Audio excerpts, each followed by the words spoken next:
செய்தியாளர் ரவி. வணக்கம் ரவி, உங்களிடம் இருக்கும் தகவல்களை பகிர்ந்து கொள்ளுங்க. வணக்கம்.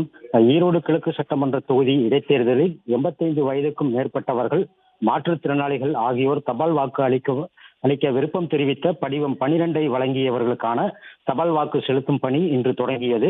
ஈரோடு கிழக்கு சட்டமன்ற தொகுதியில் 4 குழுக்களாக சென்று தபால் வாக்குகளை சேகரிக்கும் பணியை தேர்தல் நடத்தும் அலுவலர் ஸ்ரீகாந்த் தொடங்கி வைத்திருக்கிறார். ஈரோடு கிழக்கு சட்டமன்ற தொகுதிக்கு 2வது முறையாக அடுத்த மாதம் 5ஆம் தேதி தேர்தல் நடைபெற உள்ளது. இந்த இடைத்தேர்தலில் 2,26,433 பேர் வாக்களிக்கும் வகையில் தேர்தல் பணிகள் நடைபெற்று வருகிறது.